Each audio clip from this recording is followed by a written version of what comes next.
সবাই গাড়িটা করে নেয় তালি তালি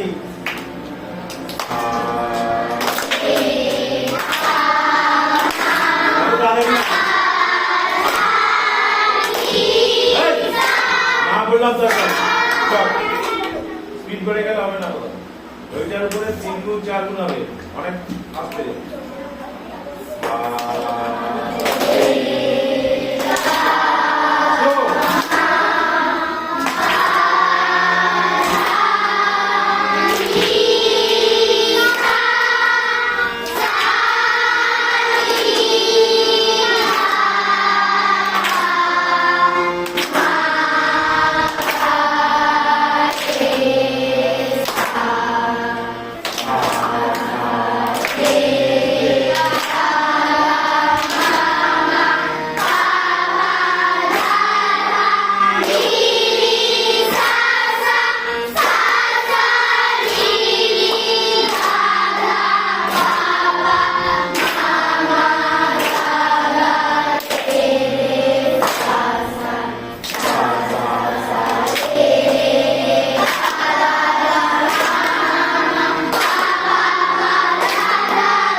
ব্যাপারটা যেটা ভাঁজ গুলো করতে হবে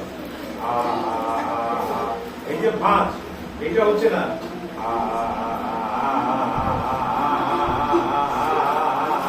বোঝা যাচ্ছে তো তাহলে এই বোঝানোটা দরকার তো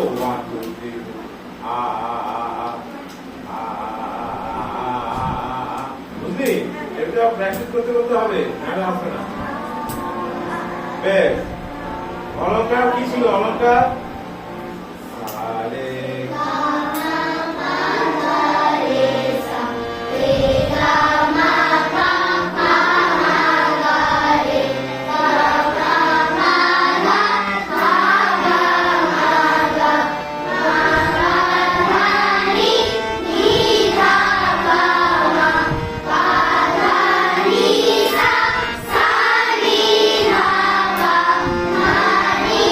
Sa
এটা আজই করবি, ঠিক আছে? আমি বলছি না, একটু প্র্যাকটিস করবি, পরীক্ষার জন্য বলে দিলাম।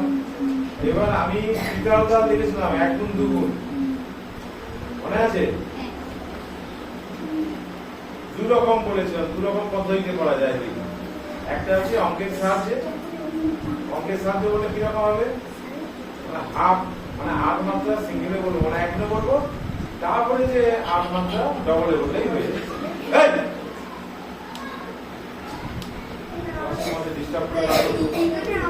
কোনো কথা হবে না। তাহলে আগে অঙ্কের সাহায্যটা করে নেবো, না আগে পূর্ণাঙ্গ লয় গেছে, এটা শ্রম থেকে শ্রম, সেটা আগে বলতে কি শ্রম থেকে যেটা হবে সেটা হচ্ছে দুবার বলতে হবে। দেখ চল,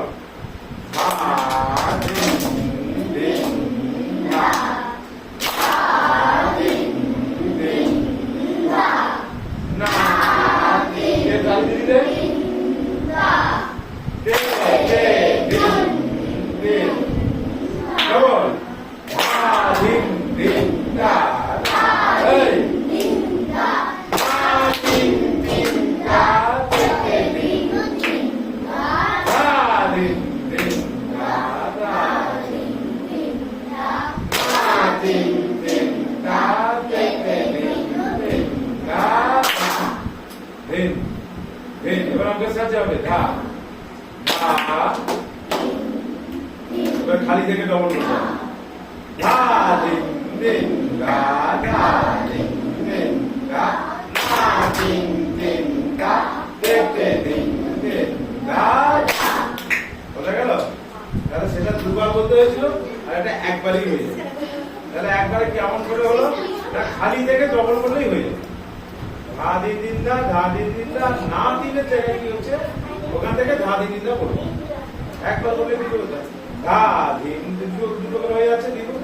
তাহলে এটা পরীক্ষার জন্য বুঝিয়ে দিলাম, করতে থাকবে এগুলো আবার। এবার বলেছিলাম সপ্তক কাকে বলে, তাই তো? আমি সংজ্ঞা দিয়েছিলাম পড়ে যাচ্ছে, সপ্তক ঠিক বলছি আমি, বলা রে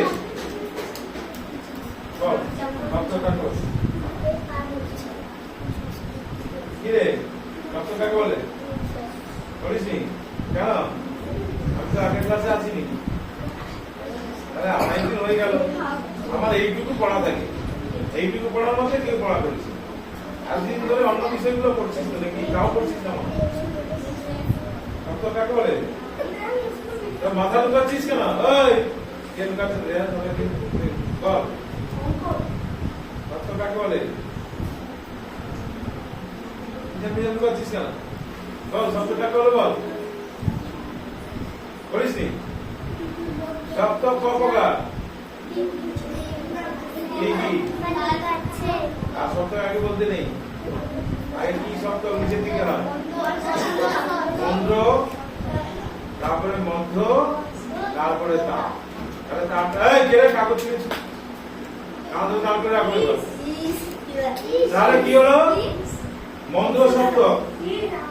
তার আগে বল সপ্তক কাকে বলে, আবার সেই দেখ,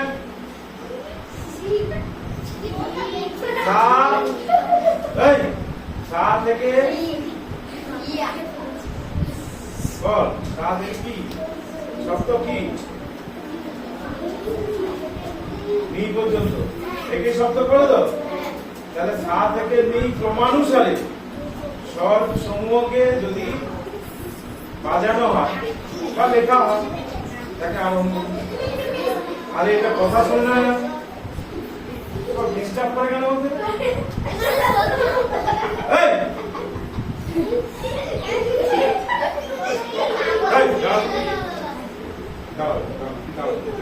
বাইরে বেড়ে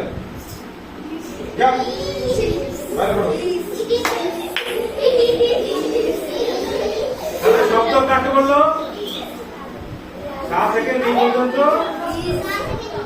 নি পর্যন্ত ক্রমানুসারে, ক্রমানুসারে মানে একটা জন্য গ্যাপ নেই, তারপরে গা বললে হবে, সারে গা মা পা ধা নি এরকম বললে তবে একটা শব্দ বোঝা যাচ্ছে, তবেই শব্দ একটা বোঝা যাচ্ছে। তাহলে সার পরে এখানে আবার কি উপরে রে হবে না, সা থেকে এই যে নি, এই যে ক্রমানুসারে যে স্বরগুলো এগুলো তো বলা হচ্ছে শব্দ। শব্দ ক প্রকার করলাম, একটা মন্দ্র, মন্দ্রটা কোনটা আছে? এগুলো হচ্ছে মন্দ্র শব্দ। একটা গম্ভীর আওয়াজ হচ্ছে, এটা বলা হচ্ছে মন্দ্র শব্দ। আর যখন মন্দ্র শব্দ করছে রে গা মা পা ধা নি, নো সা হবে না, সা থেকে নি, তাহলে এটা হচ্ছে মন্দ্র শব্দ। আর সা রে গা মা পা ধা, এটা হচ্ছে কি হচ্ছে? তার শব্দ, উঁচুতে হচ্ছে। তাহলে মন্দ্র মন্দ্রটা, তাহলে হাসু তুই শোন না, মন্দির কথা বলো, তুই মন্দির শোন, আমি দেখে নিচ্ছি করছে আমি দেখে নিচ্ছি। তাহলে কি হলো কেসটা? সপ্তক গেল। স্বর কাকে বলে? সিলেবাসে দেওয়া আছে তিনটে, সপ্তক, স্বর এবং অলঙ্কার। বলে রাখবি, পরের ক্লাসে আমি জিজ্ঞাসা করবো। আপাতত স্বর কাকে বলে এবং স্বরের ভাগ, স্বরকেও ভাগ করা। কত রকম স্বর থাকে? একটা শুদ্ধ স্বর আর একটা বিকৃত স্বর। সেটা আবার শুদ্ধ স্বরগুলো কোনগুলো জানি? এগুলো বাজারে একটু আগে সালে গা পা পা দা, এগুলো তো শুদ্ধ। আর যখনই বলি দেখ একটা অন্যরকম লাগছে না শুনতে, তোরা বলছিস আগে দেখ সালে রে, এটা একটা আলাদা, এটা একটা রে। তাহলে রে শুদ্ধ, বাম দিকে যে রিটটা আছে এটা হচ্ছে বিকৃত স্বর, এগুলো হচ্ছে বিকৃত স্বর। আবার কি গা, বাম দিকে গা, বিকৃত স্বর। এটা মা জানি, এটা বিকৃত স্বর। মাটা হচ্ছে ডান দিক হয়ে যাচ্ছে, তাহলে বোঝা যাচ্ছে বিকৃত স্বর আমাদের কটা আছে? কত? এবার বুঝি করে বিকৃত স্বর কটা? আরে কথা বলে বুঝতেই পারবি, একটা পরীক্ষা হবে। বলা আছে কি মাছ বিকৃত স্বর কটা বল? শুদ্ধ স্বর কটা আগে বল? শুদ্ধ স্বর কটা বল?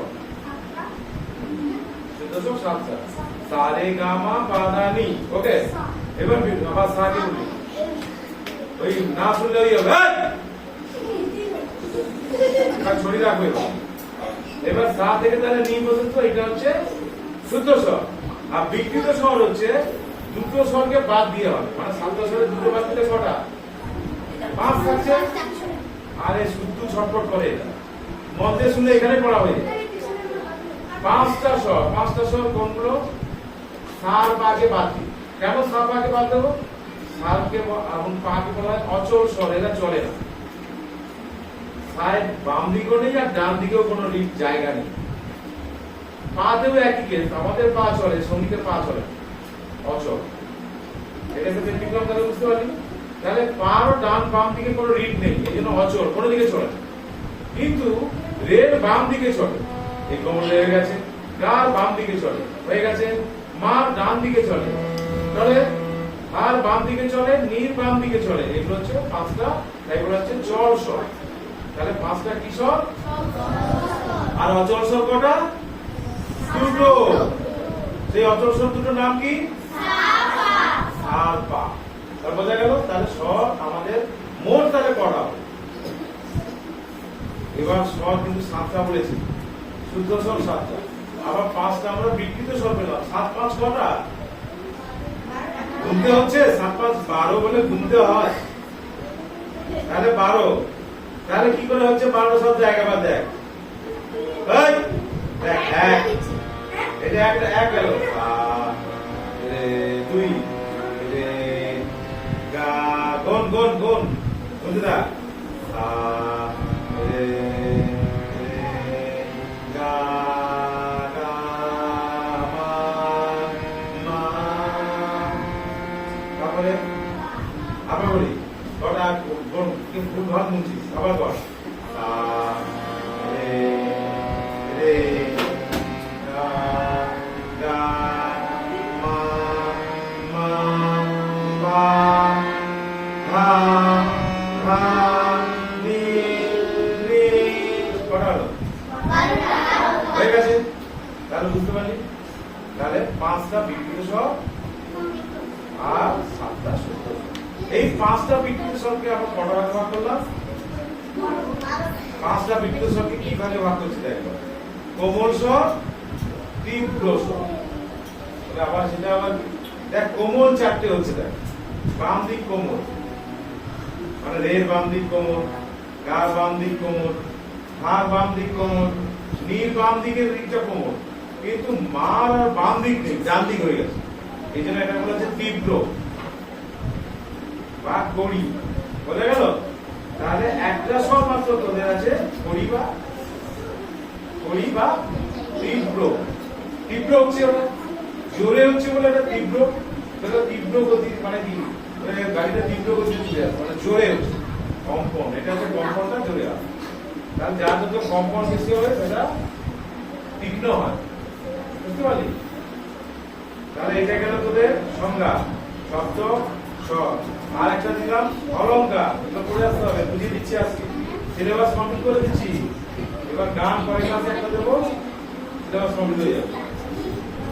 তাহলে কি হলো? অলংকার কাকে বলে? আমি বলেছি কি অলংকার শোভা বৃদ্ধি করে, সৌন্দর্য বৃদ্ধি করে সাজলে, তাই তো? এই যে সে নাকে কানে কি একটা পড়ে আছে, তাহলে কি হচ্ছে? অলংকার করেছে কেন? মানে নিজেকে সাজার জন্য কি একটা নাকে করে। তাহলে এইভাবে দেখ, মেয়েরা সাজে কেন? নিজেকে সুন্দর লাগার জন্য। আর ছেলেরা ভালো করে টিন্টু করে পরিষ্কার পরিচ্ছন্ন থাকে, সেটাও একটা। তাহলে সৌন্দর্যের জন্য আমাদের কিছু অলংকার দিতে হবে। না না না রে, সঙ্গীতে তেমনই অলংকার যদি না প্র্যাকটিস করি তাহলে তো কিন্তু গলার সৌন্দর্য হবে।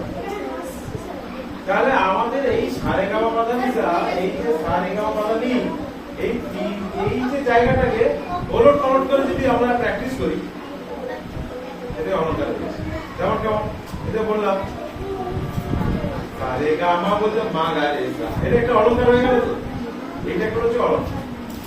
বোঝা গেল? তাহলে অলংকার প্র্যাকটিস না করলে গলারও সৌন্দর্য হবে। তাহলে এই সৌন্দর্য বৃদ্ধির জন্য অলংকার খুবই প্রয়োজন। আর সেটা যদি আবার সাপা ধরে বা তান্ত্রাতে প্র্যাকটিস করা যায়, এইভাবে প্র্যাকটিস করতে হবে, মানে না বাজিয়ে। তাহলে তোর হবে কি হবে? রোজ যদি মানে তোর যে সুর জ্ঞান এসে, মানে স্বর যে কোথায় কি লাগছে, না বাজিয়ে বলছি তাহলে কি করে বলছি? না আমি জানি এরপরে এইরকম হবে যা সারি ধা পা মা গা রে সা। এবার উল্টো পাল্টা করে বললে সা গা রে সা, এটা বাজিয়ে বলে দিলাম সা গা রে সা রে মা গা রে গা পা মা গা। আর বাজাচ্ছি না, কিন্তু মিলে যাচ্ছে। কেন মিলছে? এই যে আগে প্র্যাকটিস করতে করতে একটা জায়গা তোদের মানে মাথা তোকে বলে দেবে যে এই জায়গাটা ঠিক হবে। তাহলে আমাদের সঙ্গীতটা শুধু গলা দিয়ে হয় না, আর একটা কি লাগে? মাথা লাগে। অর্থাৎ ব্রেন, যে ব্রেন খাটাবে মানে মাথা খাটাবে, তার সঙ্গীত তত ভালো হবে। তার বোঝা গেল? তাহলে স্বর জ্ঞান খুবই গুরুত্বপূর্ণ। তাহলে আজকের ক্লাসে মূলত আমাদের যে আলোচনাগুলো ছিল সেগুলো একবার রিপিট করে দিচ্ছি। অলংকার প্র্যাকটিস করবি, 10টা থার্ড প্র্যাকটিস করবি, সংজ্ঞা একদমই মুখস্থ করবি, আর বিদ্যালয়ের এক গুণ দুগুণ প্র্যাকটিস করবি, আর আজ ওরে গৃহবাসী এই গানটা গোটাটা প্র্যাকটিস করবি। ঠিক আছে?